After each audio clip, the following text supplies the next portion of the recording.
केई शास्त्र सुमिरतियूं वाचे ॾिस ऐं ॻोल्ह मालिक जे मटि नाहे को नानक नाम अमोल।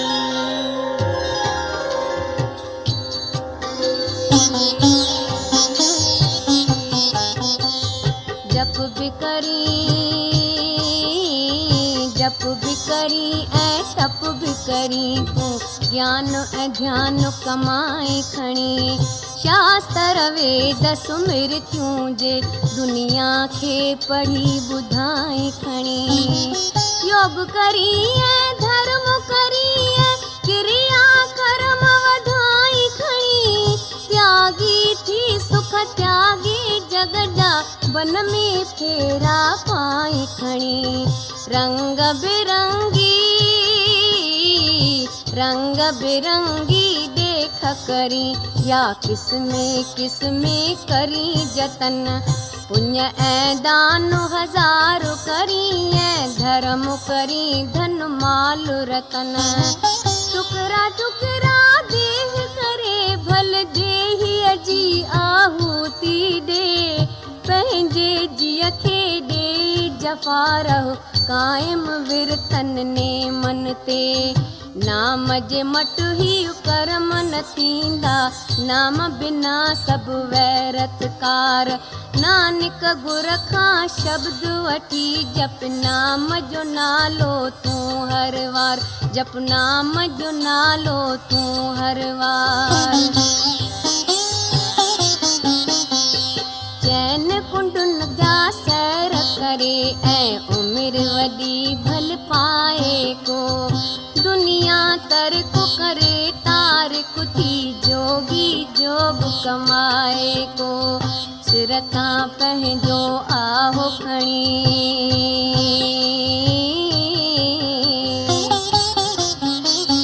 सिर तां पंहिंजो आहो खणी अग्नीअ खे अर्पण प्राण करे हाथी घोड़ा सोन ऐं चांदी भूमीअ जो बलिदान करे देह खे दुख ॾेई साफ़ करे ऐं आसन भल बदलाए पियो साधन संजम खूब करे चित जी न धर्म सां लाए पियो टुकरा टुकरा जिस्म करे जे उज़वो कटाए थो तॾहिं बि मन जी मैल न लहंदी आपो कीन मिटाए थो नाम जे मट को नाहे नानक नाम हरिय जो न्यारो आ गुरमुख जप तूं नाम जो नालो नाम साईं ने तारो आ नाम साईं ने तारो आ तीरथ भेटे प्राण त्यागे मन जी तृष्णा दूर न थे मन जो मान गुमान न वेंदो कूड़ो दूर गरूर न थे पंहिंजो पाण खे साफ़ रखण लाइ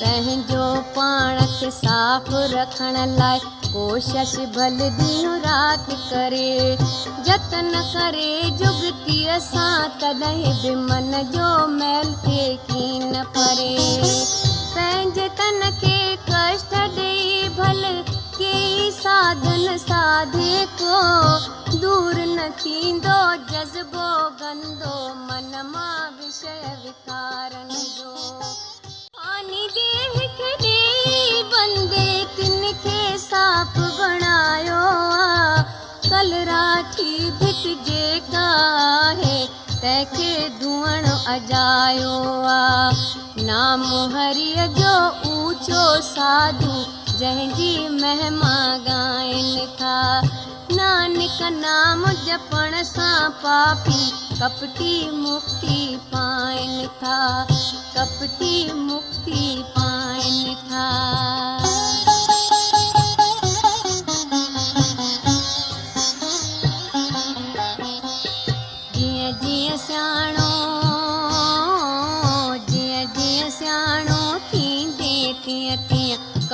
काल जो खाईंदे, कोशिश सां भी आशा तृष्णा मन जी कीन मिटाईंदे।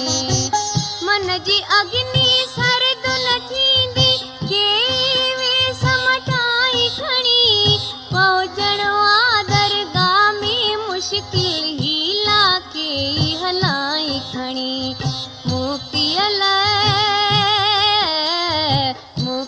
लाइ हथ पेर हलाई, हथ कण सारो अजायो आ। मोह जा जार पखेरे माया पंहिंजो जारू विछायो आ। कालो ॾिसी कर तूं त पियो तुंहिंजा मारण लाइ हलियो ईंदो, गोबिंद जा गुण ॻाईंदे जे काल बि तोखे छॾे ॾींदो। नाम जपण सां सुख थिए प्रापत, दूर थिए दुख ऐं जोथो। नानक मन में प्रेम जे आहे, नाम जपण थिए संहिंजो थो, नाम जपण थिए संहिंजो थो।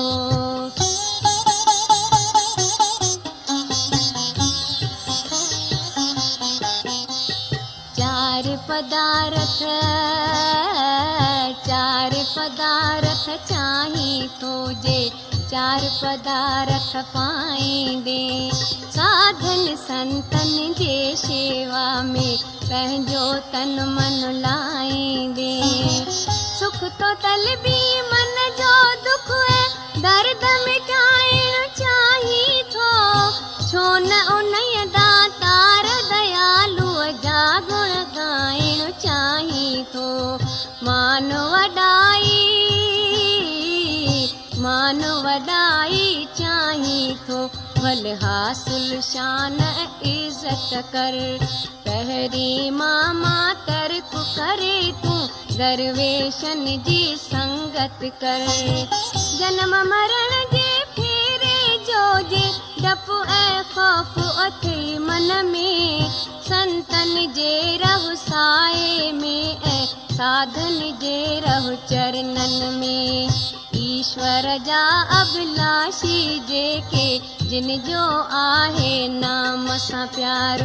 नानक अहिड़नि संतन तां बलिहार वञा थो मां बलिहार, बलिहार वञा थो मां बलिहार।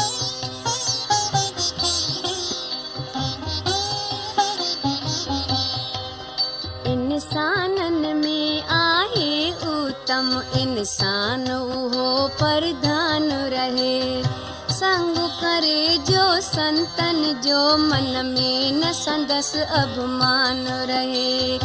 आपो जंहिंखे नाहे जग में,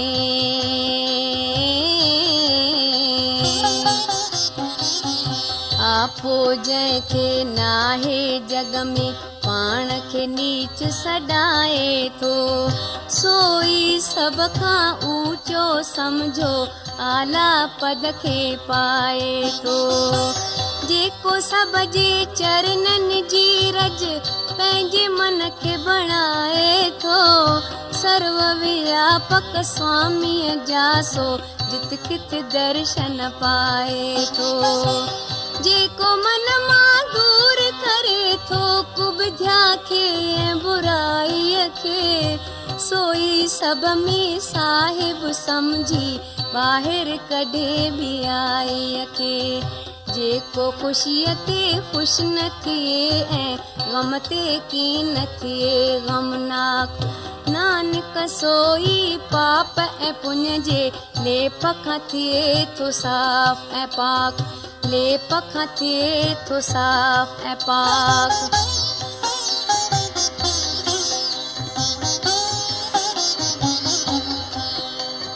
निर्धन जेको आहे, तंहिंखे धन ऐं नाणो तुंहिंजो नाम।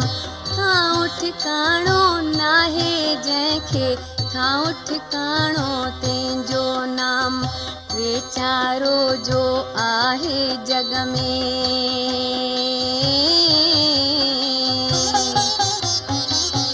वीचारो जो आहे जग में, तंहिंजो आहीं चारो तूं।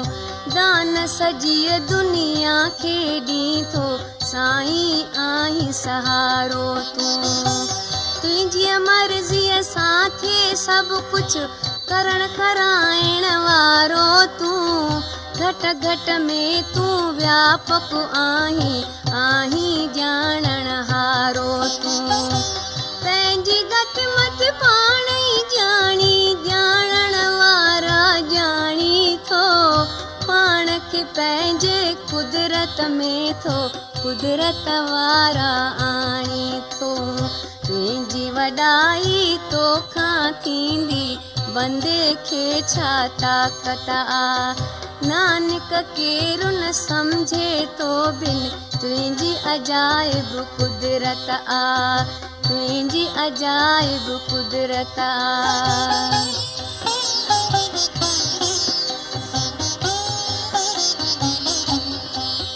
जगदीश जो जापुई सभिनी धर्मनि में आ धर्म सचो जगदीश जो जापुई सभिनी कर्मनि में आ कर्म सचो आहे उत्तम ही कार्य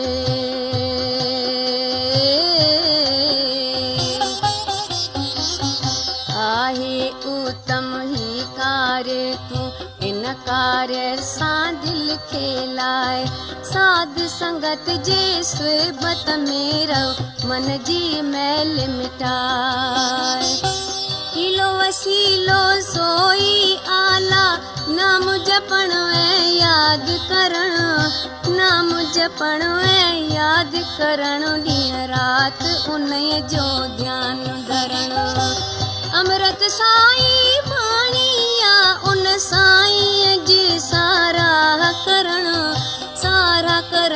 ऐं सारा सुरण साराह करे आनंद वठण सभिनी आस्थाननि में आहे उत्तम आला सो आस्थान नानक उन में दाखिल थी उन दाता जो धर दिल में ध्यान उन दाता जो धर दिल